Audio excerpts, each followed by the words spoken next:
Selamat siang Bapak Ibu Saudara yang kekasih, gembira sekali kita bersyukur juga kepada Tuhan karena kesempatan kita semua boleh belajar kembali firman Tuhan. Di mana pada hari ini kita akan belajar dari kitab Maliaki pasal yang ketiga. Sebelumnya kita akan berdoa terlebih dahulu. Kami bersyukur Tuhan kalau pada siang hari ini kami kembali boleh belajar firman Tuhan. Kiranya Engkau yang akan memimpin dari awal hingga akhir, kami boleh belajar kitab Maliaki pasal yang ketiga. Tuhan pimpin, sertai dari awal hingga akhir, baik hamba-Mu yang menyampaikannya maupun jemaat yang mendengarkannya. Kami percaya Tuhan, Roh Kudus yang akan memimpin dan memberkati pendalaman Alkitab kami pada siang hari ini. Di dalam nama Tuhan Yesus kami berdoa. Amin. Iya, Bapak Ibu Saudara, kita akan melihat bersama-sama dalam kitab Maliaki pasal yang ketiga. Kitab Maliaki pasal yang ketiga ini dibagi menjadi 3 bagian. Yang pertama kita membacanya di dalam ayat 1 hingga ayat yang kelima. Firman Tuhan berkata demikian, "Lihat, aku menyuruh utusanku supaya ia mempersiapkan jalan di hadapanku. Dengan mendadak Tuhan yang kamu cari itu masuk ke bait-Nya. Malaikat perjanjian yang kamu kehendaki itu sesungguhnya ia datang, firman Tuhan semesta alam. Siapakah yang dapat tahan akan hari kedatangannya? Dan siapakah yang dapat tetap berdiri apabila ia menampakkan diri? Sebab ia seperti api, tukang pemurni logam, dan seperti sabun, tukang penatu. Ia akan duduk seperti orang memurnikan dan mentahirkan perak. Dan ia mentahirkan orang Lewi, menyucikan mereka seperti emas dan seperti perak, supaya mereka menjadi orang-orang yang mempersembahkan korban yang benar kepada Tuhan.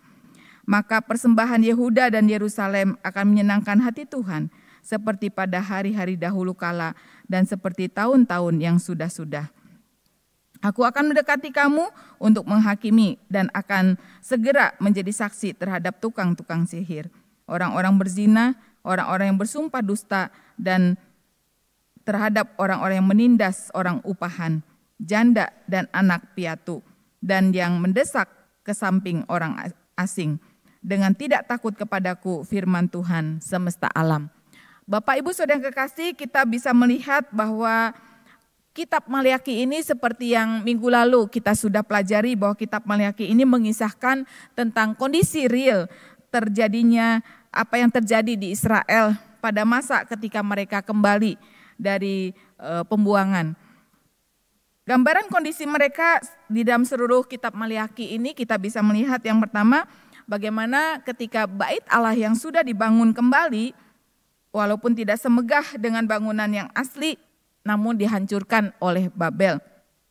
Kemudian yang kedua, tahun-tahun berlalu bagaimana orang Yahudi atau suku Yehuda ini kembali dari pembuangan menjadi kecewa. Karena apa? Ada beberapa alasan. Yang pertama karena kemakmuran yang dijanjikan tidak kunjung datang.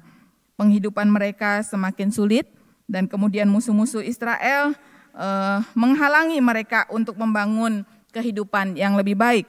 Mereka menderita karena kemarau yang berkepanjangan dan juga dikatakan mereka gagal panen sehingga terjadilah kelaparan pada waktu itu. Dari kondisi seperti ini, maka siapakah yang dipersalahkan? Tentunya mereka menyalahkan Tuhan. Bahkan dengan polos dan pura-pura tidak tahu, maka kita bisa melihat mereka sebenarnya tengah menyalahkan Tuhan. Dan dengan ponggahnya mereka berkata bahwa setiap orang yang berbuat jahat adalah baik di mata Tuhan. Maliaki 3 ayat yang ke-12. Dan kemudian apa sih sebenarnya yang dilakukan oleh bangsa Israel pada waktu itu? Ternyata banyak pelanggaran yang dilakukan oleh bangsa Israel pada waktu itu. Yaitu yang pertama, mereka mencemarkan korban persembahan dalam pasal yang pertama. Kemudian yang kedua, bagaimana para imam mengajarkan kesesatan dan ketidaksetiaan di dalam pasal 2 ayat yang pertama sampai 9. Kemudian terjadi juga perkawinan campur dan perceraian di dalam pasal 2 ayat 10 sampai 16, dan di dalam pasal 3 yang akan kita pelajari ini bagaimana mereka mengabaikan persembahan khusus dan persembahan persepuluhan. Dari semua daftar kesalahan ini maka Israel bukan menjadi sadar diri, tetapi mereka malah menjadi ponggah. Mereka menganggap bahwa dengan berbuat jahat itu adalah melakukan yang baik kepada Allah. Jadi kita bisa melihat tidak heran pada waktu itu maka penghukuman mereka alami. Berkat diubah menjadi kutuk. Tetapi justru kita bisa melihat bahwa bangsa Israel menyerang kebenaran Allah dan mereka berperan sebagai korban. Bapak Ibu Saudara yang kekasih, dalam pasal 3 ayat 1 sampai 5 ini kita bisa melihat apa yang menjadi reaksi Allah. Ya. Tentunya kita bisa melihat ketika mereka mempertanyakan di manakah Allah yang menghukum, ya. Namun kemudian kita bisa menjawab, kita bisa melihat apa yang Tuhan jawab di dalam pertanyaan bangsa Israel, di mana Allah yang akan menghukum itu. Dan kemudian dalam ayat 1 sampai 2 maka Tuhan berkata, aku datang dengan sangat mendadak, ya. Jadi kata mendadak di sini kehadirannya bukan berarti tanpa proses, namun kehadiran Tuhan kita bisa melihat kata mendadak di sini suasana yang begitu sekonyong-konyong, ya. Reaksi Tuhan begitu cepat untuk menjawab tantangan daripada umatnya yang begitu sombong, ya. Jadi kita bisa melihat bagaimana prosesnya, yaitu ketika Tuhan menyuruh utusannya untuk menyiapkan jalan bagi kehadirannya. Menarik, Bapak Ibu, di sini ada kata utusan, ya. Utusan di sini bisa diterjemahkan malaikat, ya. Jadi malak, ya. Jadi malaikat, malaki gitu, ya. Jadi itu utusanku, malaikatku begitu. Israel menantang Tuhan, maka reaksi Tuhan adalah dia hadir segera dengan cara mendadak untuk menjawab tantangan itu. Sudah pasti hal ini akan sangat mengejutkan bagi mereka.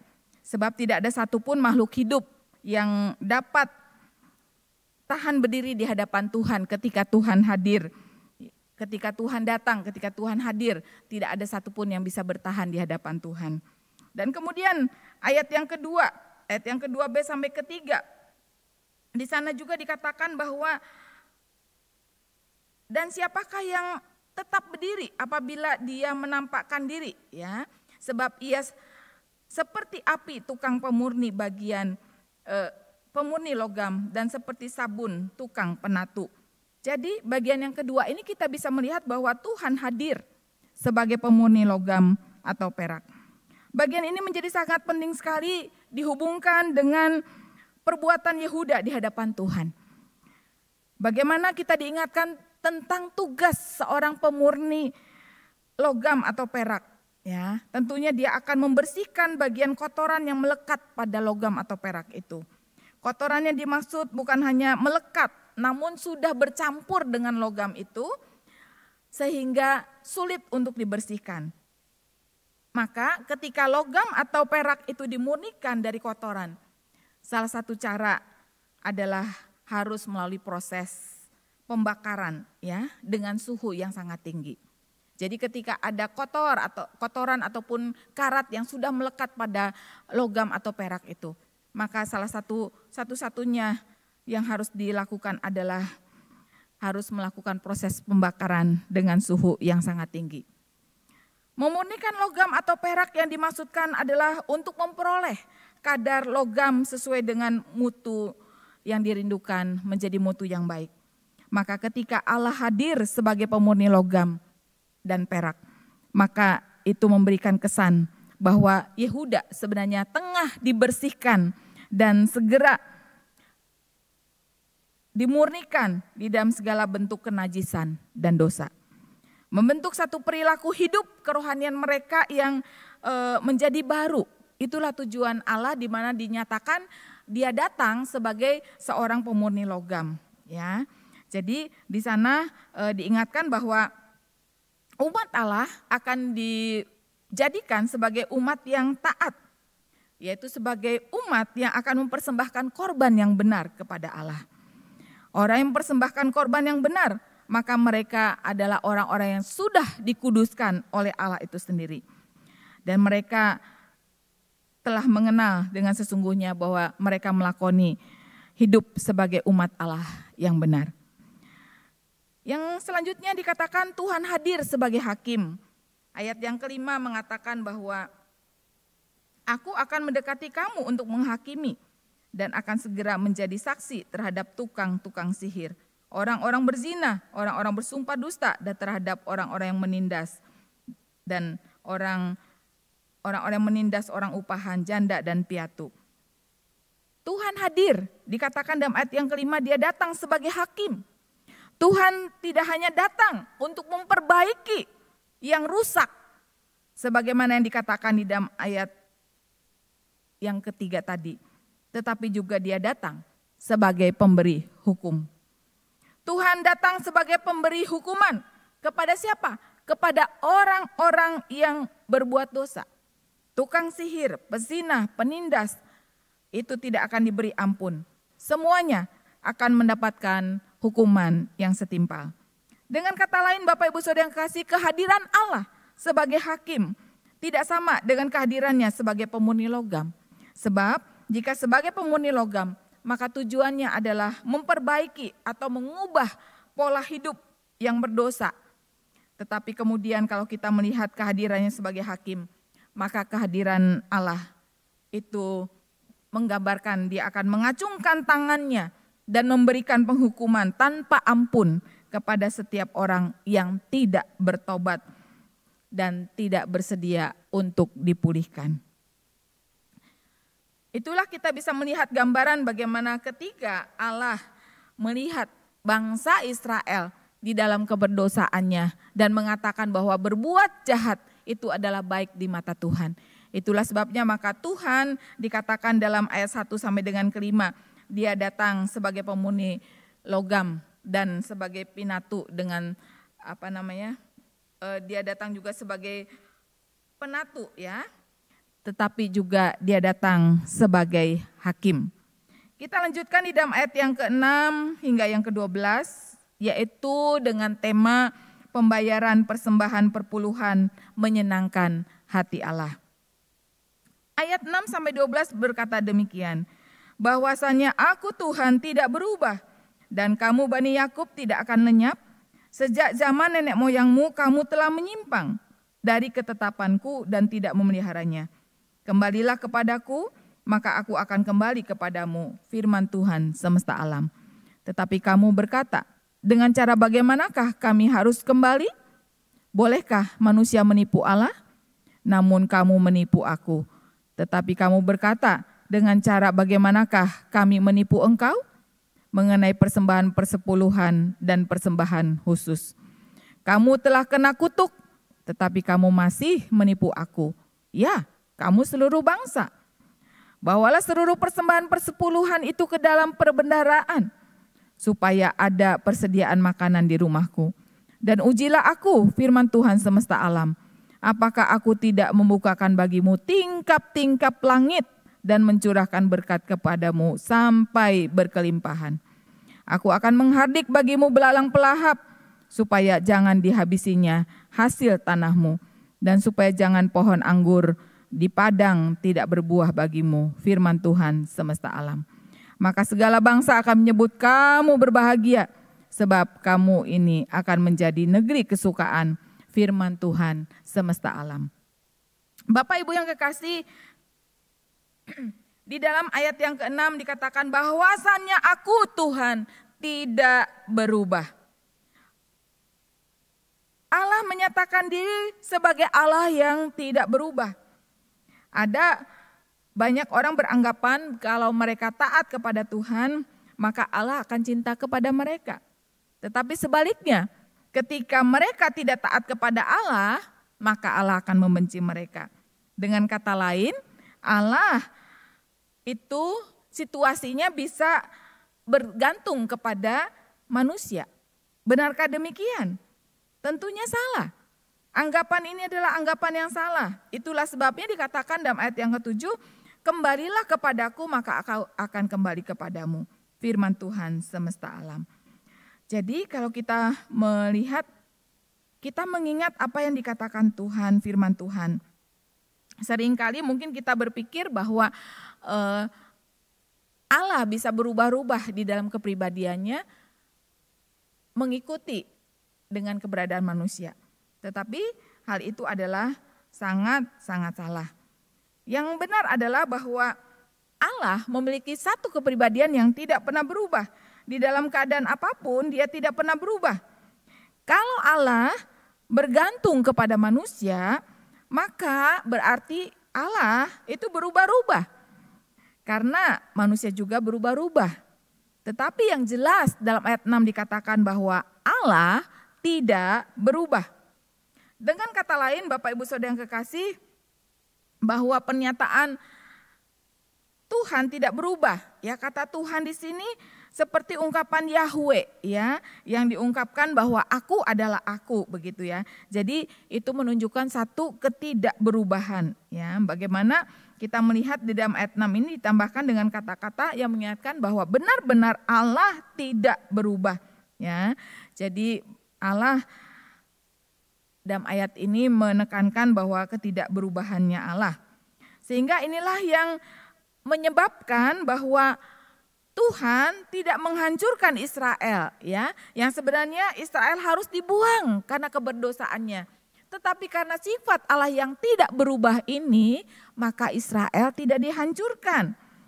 Allah mempunyai rencana dengan Israel karena apa? Rencananya tentang juru selamat atau Mesias.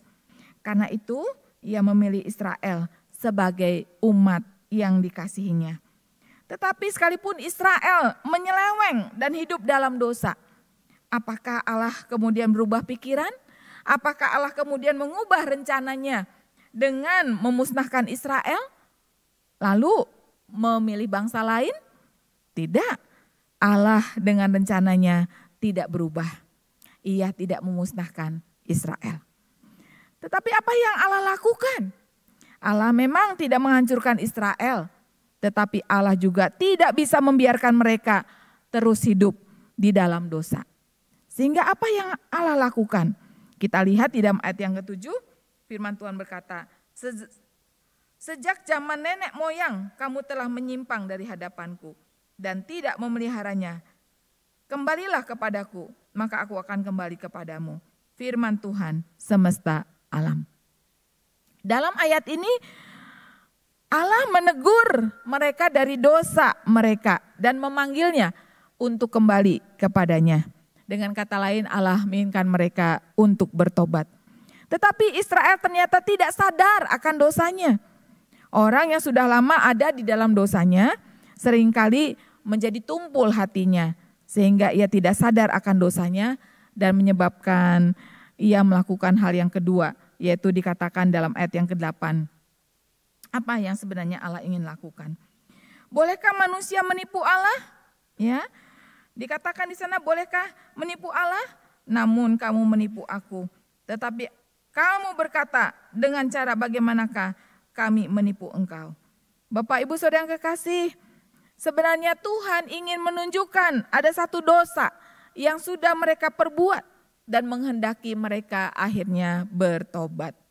Dosa mereka inilah yang dinyatakan dalam ayat yang ke-8, di mana dinyatakan bahwa mereka tidak memberikan persembahan perpuluhan dan persembahan khusus.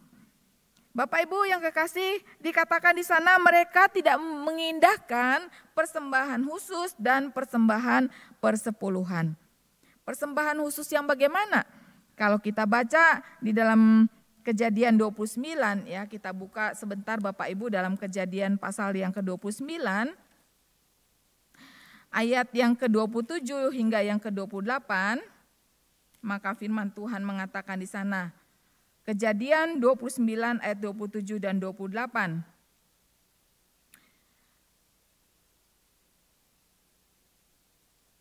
Kejadian pasal yang ke-29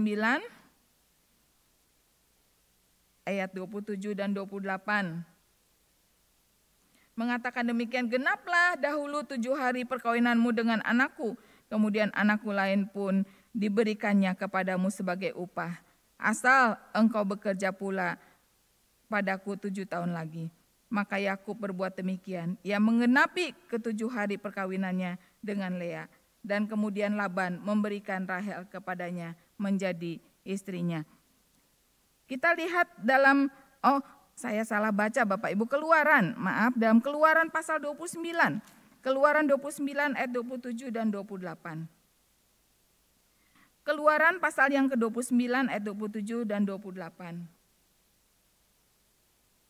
Demikianlah harus kau kuduskan dada persembahan unjukan dan paha persembahan khusus yang dipersembahkan dari domba jantan, yang adalah bagi pentahiran Harun dan anak-anaknya.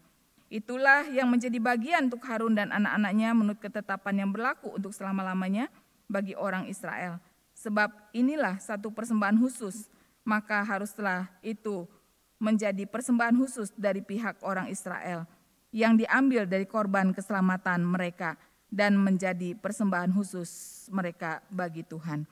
Jadi Bapak Ibu, yang Tuhan kehendaki adalah mereka boleh memberikan persembahan khusus, ya, yaitu persembahan binatang yang boleh dipersembahkan kepada yang dikhususkan kepada imam atau orang Lewi. Jadi tetapi dosa mereka adalah mereka tidak melakukan hal itu. Bukan hanya itu saja, bagaimana mereka tidak melakukan hukum yang berhubungan dengan upacara keagamaan, namun kalau kita melihat juga mereka tidak memberikan persembahan persepuluhan. Persembahan persepuluhan adalah persembahan yang diberikan kepada Tuhan, yang terdiri dari 10% dari penghasilan. Bagaimana sejarah persembahan persepuluhan ini? Mungkin kita akan melihatnya sebentar Bapak Ibu, ya. Bagaimana sejarah persembahan persepuluhan ini? Bagaimana Abraham itu memberikannya kepada Melkisedek, ya, dalam Kejadian 14 ayat yang ke-20. Kemudian Yakub juga bernasar akan memberikannya kepada Tuhan dalam Kejadian 28 ayat 22. Namun segala persembahan perpuluhan yang diberikan baik Abraham kepada Melkisedek maupun janji Yakub kepada Tuhan, itu persembahan diberikan secara sukarela.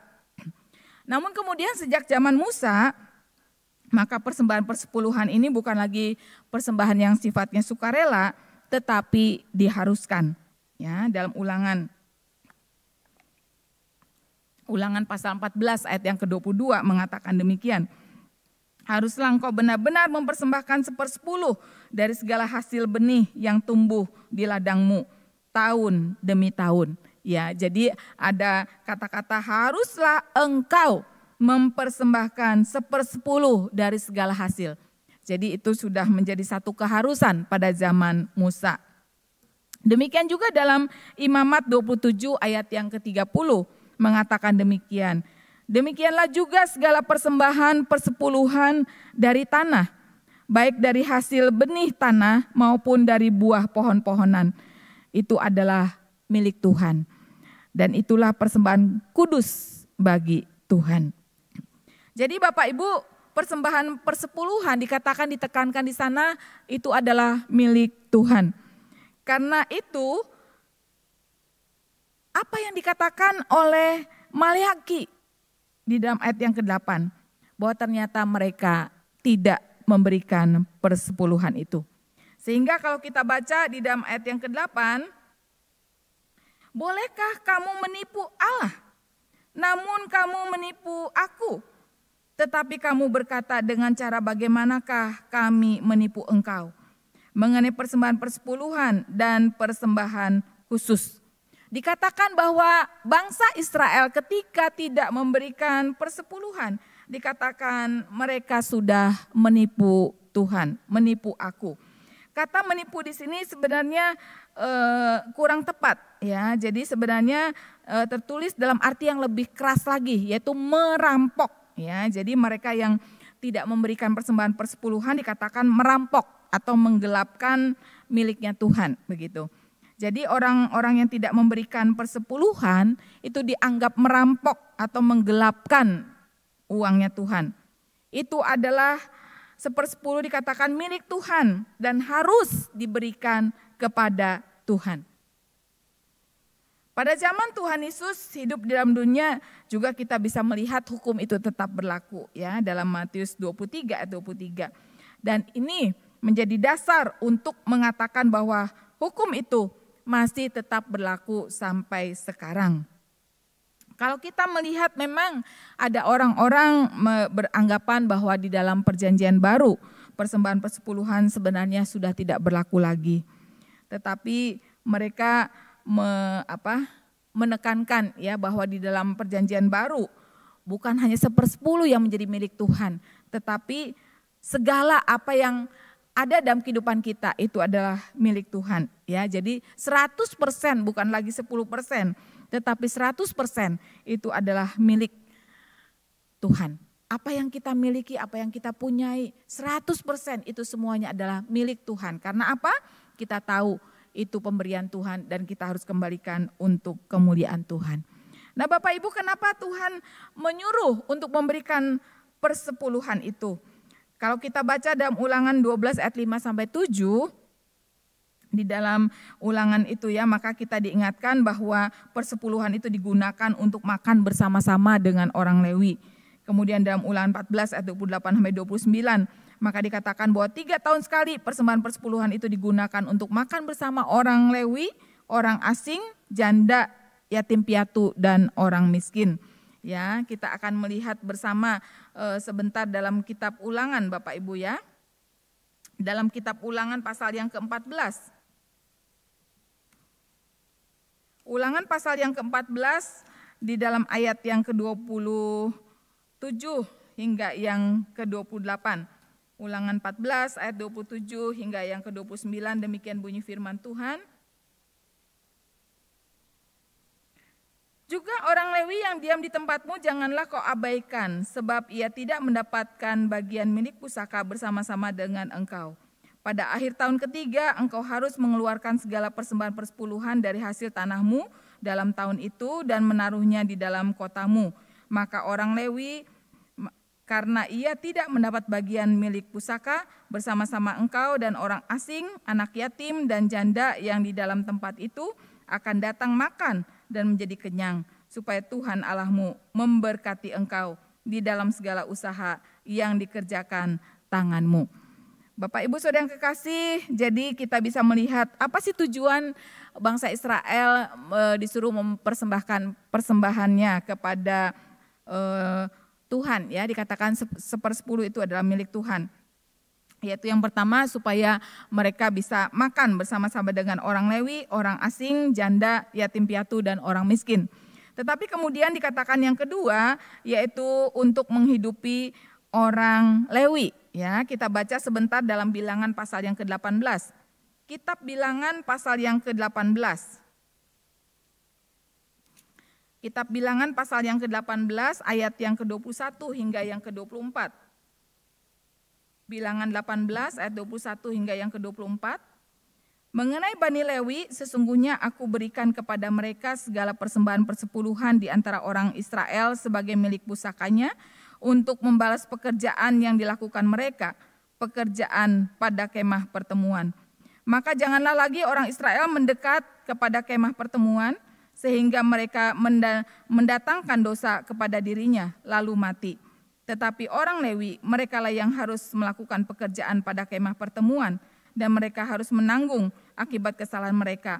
Itulah satu ketetapan untuk selama-lamanya bagi kamu turun-temurun. Mereka tidak akan mendapat milik pusaka di tengah-tengah orang Israel, sebab persembahan persepuluhan yang dipersembahkan orang Israel kepada Tuhan sebagai persembahan khusus diberikan pada orang Lewi sebagai milik pusakanya. Itulah sebabnya aku telah berfirman tentang mereka. Mereka tidak akan mendapat milik pusaka di tengah-tengah orang Israel. Bapak Ibu Saudara yang kekasih, suku Lewi itu adalah orang yang dijadikan suku yang melayani Tuhan. Jadi pada waktu Israel masuk Kanaan, suku Lewi ini tidak mendapatkan tanah. Ya, jadi untuk biaya hidup mereka, maka suku-suku lain inilah yang memberikan persembahan persepuluhan kepada mereka. Karena mereka tidak mendapatkan warisan tanah, ya hak tanah. Ya. Kalau kita perhatikan juga maka pada zaman Nehemia, maka persembahan persepuluhan itu tidak diberikan. Jadi orang Lewi ini terpaksa meninggalkan pelayanan dan akhirnya mereka bekerja di ladang, ya, dalam Nehemia 13 ayat 10. Karena suku-suku yang lain, 11 suku tidak mempersembahkan persembahan persepuluhan, maka dikatakan pada zaman Nehemia orang Lewi ini terpaksa meninggalkan pelayanan dan mereka bekerja di ladang.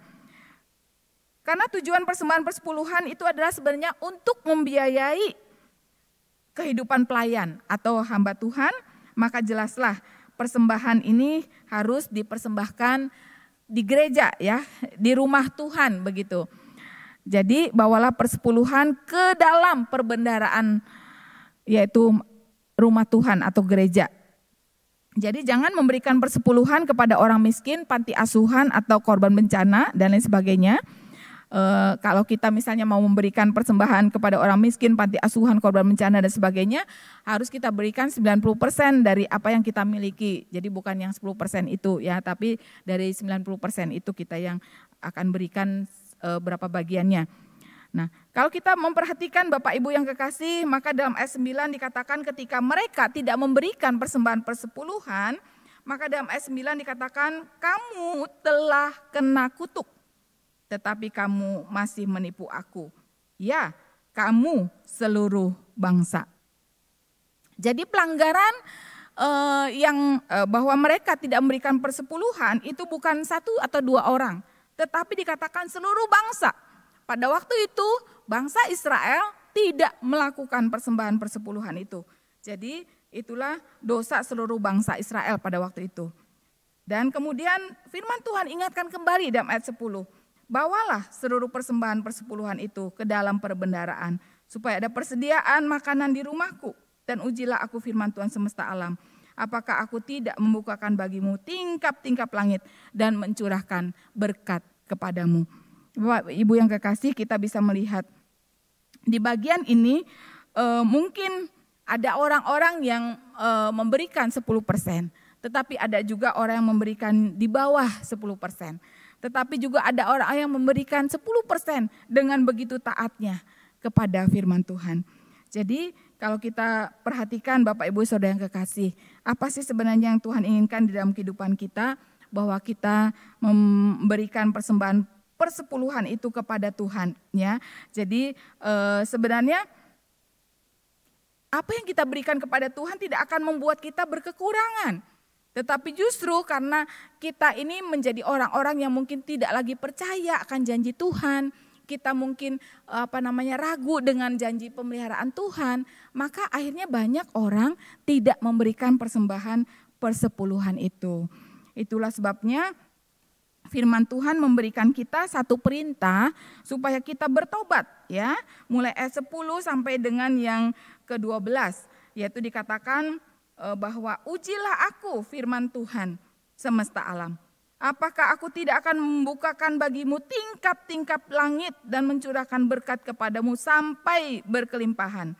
Aku akan menghardik bagimu belalang pelahap, supaya jangan dihabisinya hasil tanahmu, dan supaya jangan pohon anggur di padang tidak berbuah bagimu, firman Tuhan semesta alam.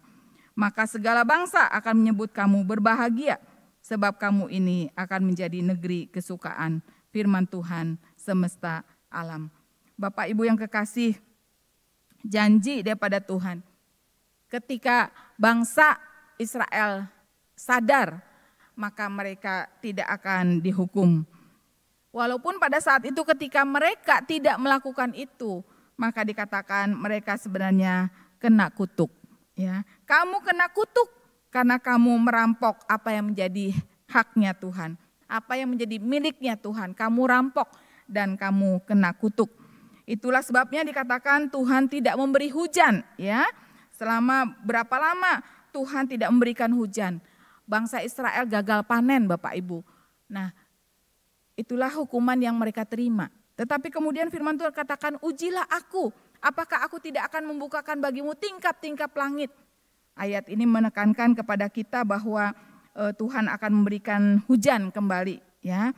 Bagaimana pada waktu itu umat Israel banyak yang sebagai petani ya, sebagai gembala, dan pekerjaannya sangat bergantung kepada hujan.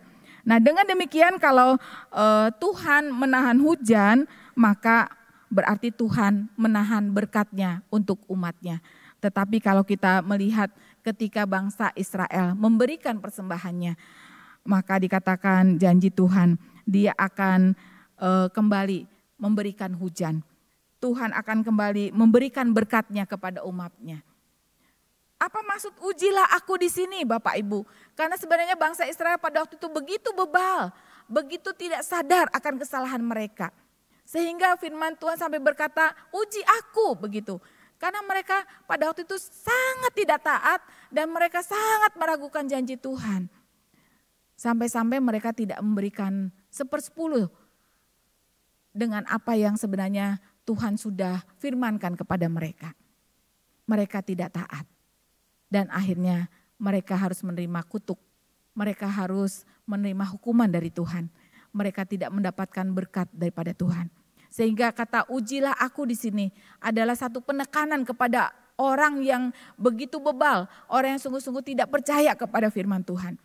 Mereka sebenarnya harus yakin bahwa ketika firman Tuhan memberikan perintah kepada kita, maka sebenarnya kalau kita taat, sebenarnya Tuhan adalah Allah yang tidak berubah, itu akan menepati janjinya. Jadi Bapak Ibu Saudara yang kekasih, yang dimaksudkan di sini juga bahwa Allah Dia tidak akan memberikan lagi belalang ya untuk merusak panen mereka. Tetapi belalang itu ditahannya sehingga tidak merusak panen mereka. Demikian juga Allah akan memberikan buah kepada pohon anggur mereka. Jadi dengan kata lain, Allah tidak menghentikan berkat-Nya mengalir kepada mereka. Dan mereka disadarkan bahwa sungguh-sungguh Bapak Ibu yang kekasih ya, Tuhan sumber berkat itu akan memberkati umat-Nya kembali. Nah Bapak Ibu yang kekasih, mungkin pada waktu itu bangsa Israel bertanya-tanya ya. Sehingga dikatakan kenapa orang-orang kafir sekalipun tidak memberikan perpuluhan, mereka tetap kaya. Tetapi kami, anak Tuhan, tidak berikan perpuluhan, maka menjadi sulit, menderita dan sebagainya. Kami kena kutuk begitu Bapak Ibu. Tetapi sesungguhnya karena Israel adalah umat pilihan Tuhan. Tuhan katakan bahwa ketika aku mengasihi, aku akan hajar, aku akan tegur begitu Bapak Ibu. Tetapi orang-orang kafir adalah bukan anak-anak Tuhan. Sehingga Tuhan tidak akan menghajar orang yang tidak diakui sebagai anak. Tetapi orang yang diakuinya sebagai anak, dia akan hajar, dia akan tegur, dia akan ingatkan supaya kembali menjadi anak yang taat. Bapak Ibu Saudara yang kekasih, itulah sebabnya kita melihat pada bagian ini bahwa itu semua mengingatkan kepada kita segala sesuatu yang ada dalam dunia ini itu bergantung kepada Tuhan. Ya, apapun yang ada di dalam kehidupan kita itu semuanya bergantung kepada Tuhan. Suksesnya pekerjaan kita, lancarnya segala usaha kita, semua itu bergantung kepada Tuhan. Jadi segala sesuatu yang kita hasilkan dari pekerjaan, bahkan segala sesuatu yang menjadi milik kita saat ini, itu semua adalah pemberian Tuhan. Dan kalau kita menyadari semuanya ini, maka kita tidak akan sulit memberikan 1/10 dari segala penghasilan kita kepada Tuhan. Karena kita menyadari bahwa segala sesuatu yang kita miliki adalah pemberian Tuhan. Seperti yang dikatakan dalam Kejadian 28 ayat 22. Dari segala yang engkau berikan kepadaku, akan kuberikan 1/10 kepadamu. Jadi Abraham sangat yakin bahwa apa yang dimilikinya adalah pemberian Tuhan. Demikian juga dengan kita Bapak Ibu. Ketika kita yakin semua yang kita miliki adalah pemberian Tuhan, maka kita pun tidak akan sulit melakukan itu. Bapak Ibu yang kekasih, kita memberikan perpuluhan itu menunjukkan kita beriman atau percaya kepada Tuhan. Tuhan memberikan berkat-Nya. Bahkan kita percaya juga bahwa apa yang kita miliki semua adalah pemberian Tuhan. Nah Bapak Ibu yang kekasih, banyak orang menjadi miskin karena tidak memberikan perpuluhan. Ya, jadi bukan berarti orang yang tidak memberikan perpuluhan itu karena dia miskin, tidak. Tetapi orang yang tidak memberikan perpuluhan banyak yang menjadi miskin. Itulah sebabnya Bapak Ibu Saudara yang kekasih, kalau kita melihat ya bagaimana sebenarnya ketika kita memberikan itu, maka Tuhan akan memberikan berkat-Nya dengan berkelimpahan. Dia akan memberkati kita. Tetapi dengan ayat yang kita dapati ini Bapak Ibu, kita diingatkan bahwa janganlah kita memberikan persembahan supaya kita mendapat berkat Tuhan ya.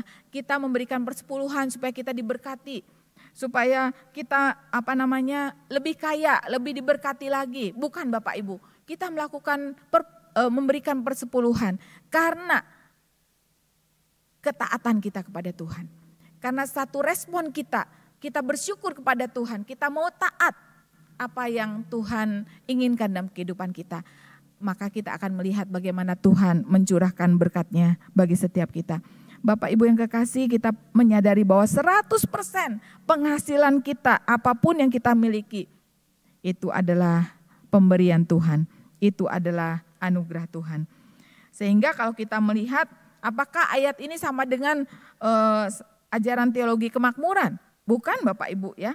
Jadi ayat ini benar-benar mengingatkan kepada kita semua bahwa memang ketika perjanjian lama, ketika bangsa Israel taat, maka Tuhan menjanjikan berkat Tuhan. Tetapi kemudian dalam perjanjian baru Bapak Ibu, kita akan melihat ketika kita taat, maka Tuhan memberikan berkat rohani kepada kita. Dikatakan mereka akan berkelimpahan di dalam berbagai kebajikan. Jadi kita akan menikmati berkat rohani daripada Tuhan. Nah Bapak Ibu yang kekasih, kita melihat bahwa benar-benar firman Tuhan dalam perjanjian baru tidak menjanjikan hidup berkelimpahan, tetapi Dia menjanjikan kecukupan bagi setiap orang yang percaya kepada Tuhan. Ya, seperti apa yang dikatakan dalam doa Bapa kami. Ya, bukan dikatakan berlimpah-limpah, tetapi cukup. Itulah sebabnya Bapak Ibu Saudara yang kekasih, kita percaya bahwa Tuhan tidak pernah berubah. Ketika Dia menjanjikan segala sesuatunya, tentunya kita boleh belajar bahwa persembahan persepuluhan tidak ada sesuatu pun yang kita berikan untuk menyogok Tuhan, begitu ya. Kita berikan persepuluhan, kita menyogok Tuhan seolah-olah seperti itu Bapak Ibu ya. Supaya apa? Oh, berkatnya semakin melimpah, berkatnya semakin banyak. Jangan kita memberikan persepuluhan dengan tujuan kita menyogok Tuhan ya. Tetapi kita meyakini bahwa kita mau menjadi anak Tuhan yang taat. Demikian juga persepuluhan tidak bisa menggantikan pelayanan yang dituntut oleh Tuhan. Jangan kita memberikan persepuluhan, kemudian kita tidak melayani Tuhan. Karena kita berpikir, oh ini loh Tuhan upahnya untuk aku yang sudah melayani. Sehingga kita berpikir bahwa persepuluhan itu tidak kita berikan karena kita sudah melayani Tuhan. Jangan kita memiliki anggapan demikian. Biarlah kita boleh memberikan 10% kepada Tuhan dan kita tetap yakini bahwa 90% pun itu adalah sebenarnya milik Tuhan. Itulah sebabnya Bapak Ibu, biarlah kita memberikan persepuluhan jangan dengan terpaksa. Jangan juga kita pamrih ya supaya kita minta dibalas oleh Tuhan ataupun kita memberikan perpuluhan supaya kita semakin diberkati oleh Tuhan. Tetapi biarlah dengan memberikan persepuluhan itu kita berikan dengan sukacita. Karena kita tahu bahwa apa yang kita miliki semua adalah pemberian Tuhan. Puji nama Tuhan Bapak Ibu Saudara yang kekasih. Kita tahu apa yang kita miliki adalah pemberian Tuhan.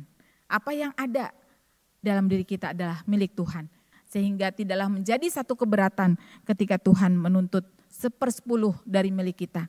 Tetapi kalau kita sudah meyakini bahwa kasih Tuhan yang besar, Dia yang sudah berkorban bagi kita, Dia yang sudah mati bagi kita, Dia begitu mengasihi kita, maka tidaklah menjadi berat jikalau segala yang kita miliki kita persembahkan untuk kemuliaan nama Tuhan.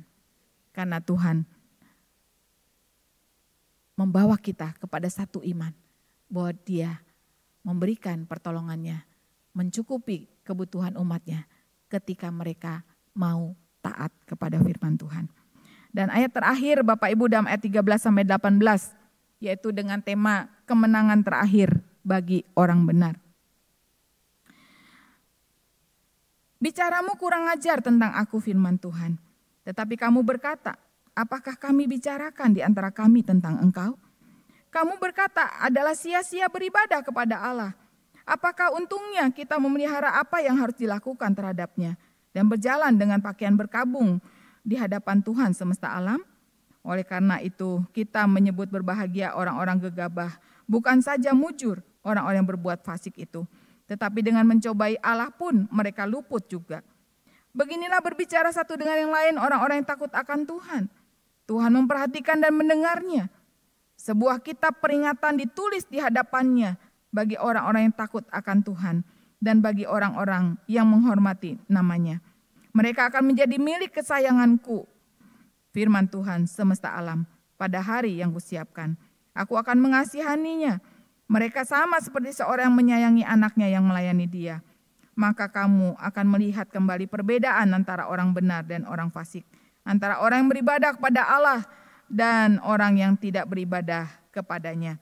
Bapak, Ibu, Saudara yang kekasih, di dalam ayat ini maka kita diingatkan kembali bagaimana perbuatan dalam ayat yang pertama tadi hingga yang ke-12 itu adalah perbuatan dosa di dalam perbuatan.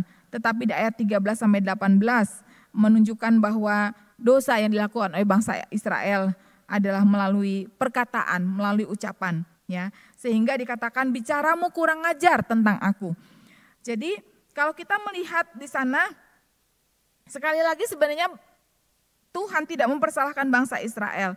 Memang dahulu Tuhan mempersalahkan perbuatan mereka, tetapi sekarang umat Israel dipersalahkan karena ucapannya. Tuhan sudah mengetahui segala sesuatu sebenarnya.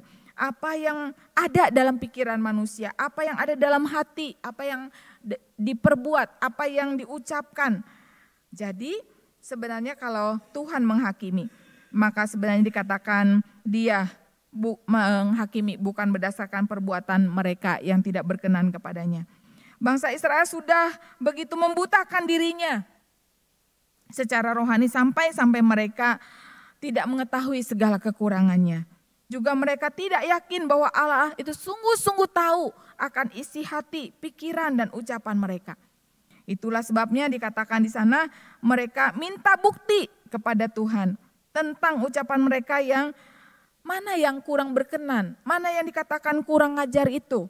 Ya, jadi kalau kita melihat sebenarnya kita harus sadar gitu ya, apa yang kadangkala sudah kita lakukan. Tetapi bangsa Israel pada waktu itu ingin diinsafkan langsung oleh Allah sendiri begitu ya. Sehingga dikatakan bagaimana sih caranya supaya kami tahu bahwa kami ini sedang berbicara yang kurang ajar tentang engkau. Nah kemudian dalam ayat 14-15, kamu waktu itu berkata adalah sia-sia beribadah kepada Allah. Apakah untungnya kita memelihara apa yang harus dilakukan terhadapnya dan berjalan dengan pakaian berkabung dan seterusnya. Bapak Ibu yang kekasih, ayat ini mengingatkan pada kita bahwa waktu umat Israel kembali dari pembuangan di negeri Babel, mereka mempunyai penuh harapan untuk masa depan mereka. Akan tetapi yang mereka hadapi adalah ternyata banyak kesulitan. Jumlah orang yang kembali ke negerinya hanya sedikit, dan pada waktu mereka datang, mereka melihat negeri mereka sedang dilanda kekeringan. Mereka kehabisan makanan. Dan juga ada beberapa di antara mereka yang kaya. Tetapi kemudian mereka melihat ya orang-orang kaya, mereka merugikan orang lain. Mereka mengeksploitasi ya haknya orang lain. Jadi lebih daripada 20 tahun mereka tidak mempunyai juga tempat sembahyang. Ketika mereka tidak punya tempat sembahyang, mereka mulai mendirikan tempat sembahyang. Walaupun sangat sederhana. Dan kurang lebih 100 tahun mereka tidak dapat membangun kembali tembok kota Yerusalem. Maka mereka juga dieksploitasi oleh suku-suku lain.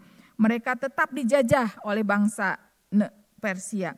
Dan pada waktu itu kita bisa melihat bagaimana banyak orang Yehuda menceraikan istrinya. Dan mereka menikah dengan wanita kafir. Ada orang yang mencuri ladang dari rumah orang lain dengan juga proses yang tidak jujur.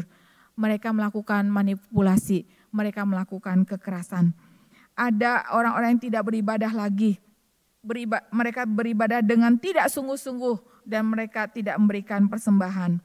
Walaupun begitu dikatakan orang-orang jahat tidak dihukum oleh Allah. Malah Seolah-olah mereka melihat bahwa mereka menjadi semakin kaya, mempengaruhi orang yang penting dan tidak pernah menderita. Tetapi sementara orang-orang yang beribadah dan yang setia kepada Tuhan, mereka mengalami penderitaan.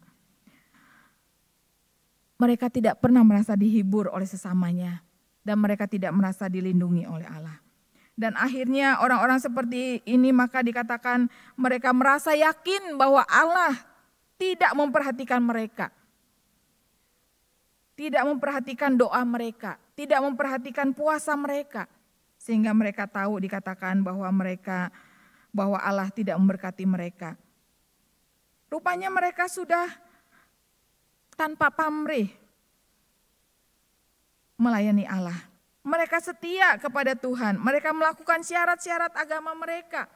Mereka menjadi orang-orang yang skeptis, mereka meragukan kuasa, keadilan dan kasih Allah.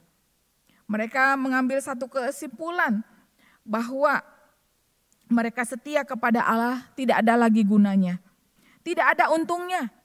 Karena apa? Mereka merasa Allah tidak menjadi sumber berkat dalam kehidupan mereka. Dan berdasarkan pengalaman ini mereka menyangka bahwa orang-orang yang beruntung dan orang-orang yang menjadi makmur adalah mereka ternyata tidak berbakti kepada Tuhan dengan sungguh-sungguh. Malahan orang-orang setia seringkali menjadi rugi, dihina dan menjadi miskin dibandingkan dengan orang-orang yang tidak berbakti kepada Tuhan. Selain itu mereka juga melihat bahwa orang-orang yang menuruti perintah Allah malah mereka tidak diberkati. Mereka yang menolak kehendak Allah, malah mereka dihormati manusia dan menjadi kaya. Dan orang-orang inilah kemudian mempersalahkan Allah. Mereka merasa bahwa mereka tidak perlu bertobat dan mereka tidak perlu menyesali dosa-dosa mereka. Karena pertobatan mereka ditunjukkan, pada waktu itu menunjukkan dengan memakai pakaian berkabung. Tetapi ternyata pertobatan mereka tetap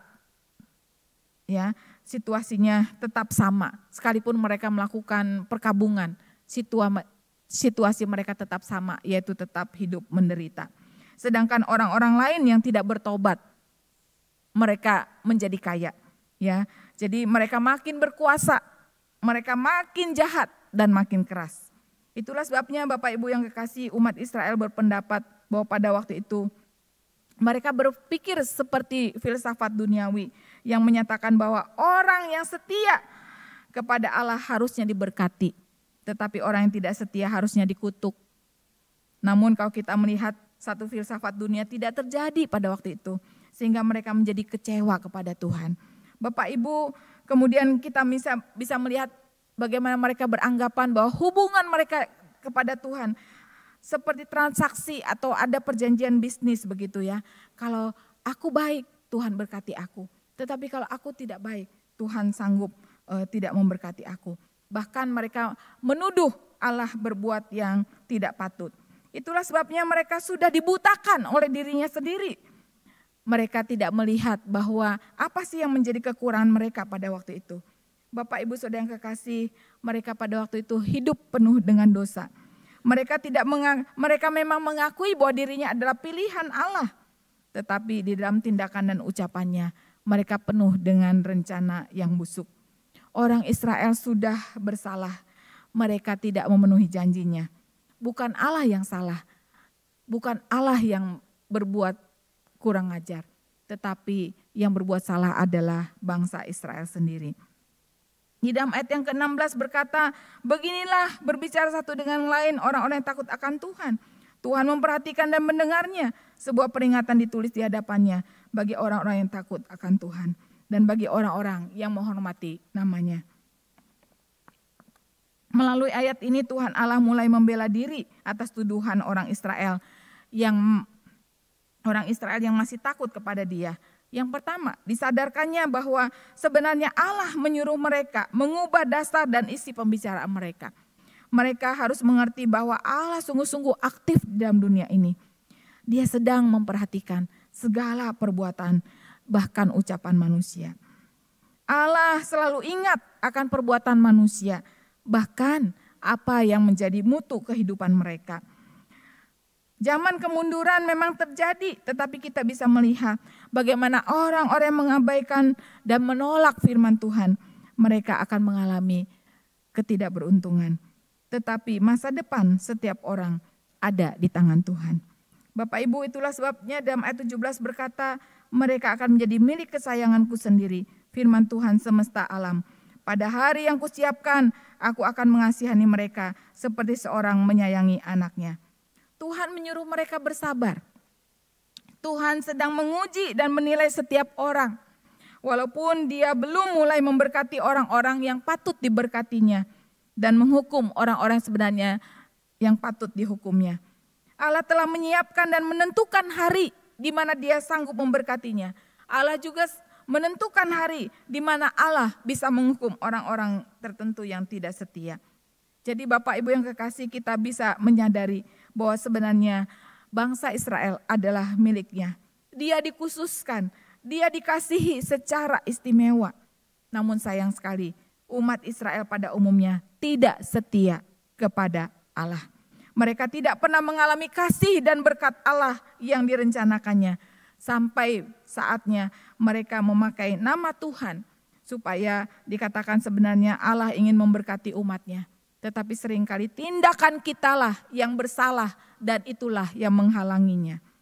Ayat 18 mengatakan, maka kamu akan melihat kembali perbedaan antara orang benar dan orang fasik, antara orang yang beribadah dan yang tidak beribadah. Hukuman Allah itu pasti akan terjadi, hanya tinggal tunggu waktunya. Dan Allah mempunyai catatan lengkap atas setiap orang. Tidak ada yang kurang dan tidak ada yang salah. Jadi kita bisa melihat pada waktu Allah menghakimi umat manusia, dia akan menyatakan satu perbuatan yang ada dalam diri manusia. Sebenarnya kita bisa melihat ada dua golongan. Yang pertama, orang-orang yang dibenarkan Allah dan mereka akan tetap setia kepada Allah. Tetapi orang-orang yang tidak memiliki hubungan pribadi dengan Tuhan, dia akan menjadi tidak setia kepada Allah. Dan di dalam hari penghakiman, maka segala umat, suku bangsa, pekerjaan ekonomi dan lain sebagainya, itu tidak berarti dan tidak akan mempengaruhi keputusan Allah kepada diri seseorang. Dan pada hari penghukuman itu, maka setiap pribadi akan bertanggung jawab di hadapan Tuhan. Nah, pada zaman perjanjian lama orang percaya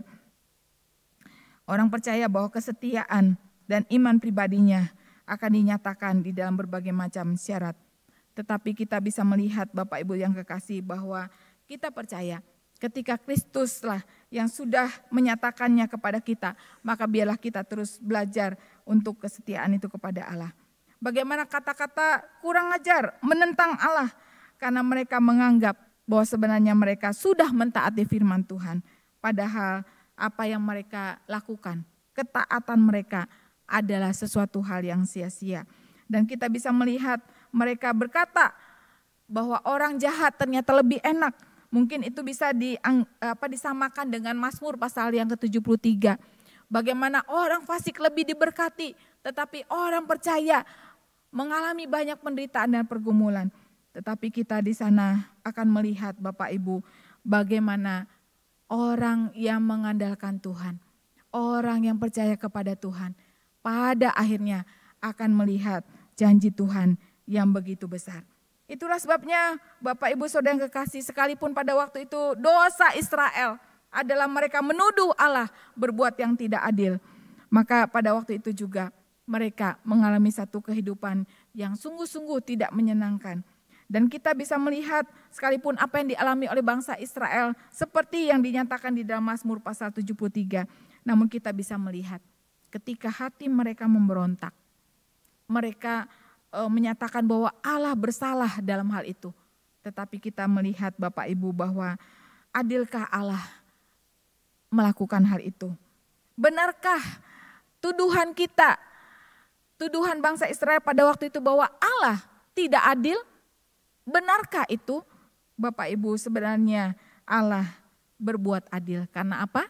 Yang pertama, Allah mendengar dan memperhatikan orang yang mau bertobat di dalam ayat yang ke-16.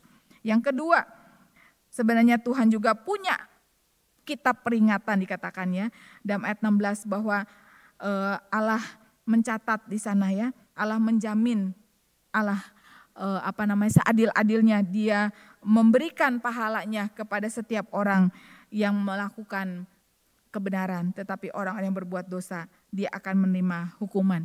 Itulah sebabnya dikatakan dia memiliki kitab peringatan yang boleh mengingatkan kepada setiap orang yang sudah jauh daripada segala apa yang dikehendaki oleh Allah. Dan kita menyadari juga bahwa yang ketiga, bahwa dia punya waktu, dia punya saat di mana dia akan melakukan penghukuman kepada orang yang patut menerima hukuman, dan dia akan memberikan berkat kepada orang yang layak menerima berkat. Itulah sebabnya biarlah kita tetap menjadi orang-orang yang takut akan Tuhan, menjadi umat milik kesayangan Tuhan. Dan kita tahu bahwa ada waktu Tuhan di mana dia akan menggenapi setiap rencananya. Jangan kita bosan-bosannya melakukan kebajikan apa yang Tuhan kehendaki dalam kehidupan kita. Tinggalkan semua dosa, biarlah kita lakukan apa yang menjadi kehendak Tuhan dalam kehidupan kita. Berbuatlah benar, dan kita tidak lagi menghakimi Allah dengan mengatakan engkau tidak adil. Tetapi biarlah kita menyadari bahwa Allah adalah adil. Dia punya waktu tersendiri, dia punya bagaimana kebijakan Allah begitu nyata. Dia punya berbagai macam kebajikan. Dia memberikan penghukuman kepada orang yang patut dihukum, dan dia memberikan berkat kepada orang yang layak menerima berkat. Bila firman Tuhan pada malam hari ini boleh meneguhkan setiap kita, bahwa banyak kita seringkali seperti bangsa Israel, yang mungkin kita tidak menyadari keberdosaan kita. Tetapi ketika Allah ingatkan kita kembali melalui firman Tuhan, mari kita sadar dan kita minta pengampunan Tuhan. Karena kita tahu Allah selalu mengulurkan tangannya, menunggu waktu untuk kita mau bertobat dan datang untuk menerima kasih Tuhan yang nyata kembali di dalam kasih dan pengampunannya dalam kehidupan kita. Amin. Mari Bapak Ibu, kita nanti juga sore akan menyaksikan secara onsite dan online juga Bapak Ibu yang disampaikan oleh Bapak Penatua Lindra. Biar Bapak Ibu juga boleh menyediakan waktunya untuk mendengarkan bersama-sama. Karena kita percaya bahwa ketika kita banyak belajar, hambanya Bapak Penatua akan memperlengkapi dan akan menyempurnakan apa yang sudah dipaparkan oleh hambanya pada siang hari ini. Mari kita berdoa. Kami bersyukur Tuhan untuk penyertaan Tuhan dalam pendalaman Alkitab kami siang ini. Hamba-Mu begitu terbatas, tetapi biarlah kebenaran firman Tuhanlah Roh Kudus yang akan menerjemahkannya bagi kami. Kami bersyukur kiranya Tuhan yang akan hadir di dalam pembelajaran kami untuk nanti sore juga. Tuhan berkati. Terima kasih Bapa, terpuji nama-Mu. Dalam nama Tuhan Yesus kami berdoa. Amin. Sampai di sini Bapak Ibu pendalaman Alkitab siang ini, kiranya Tuhan memberkati kita semua. Amin.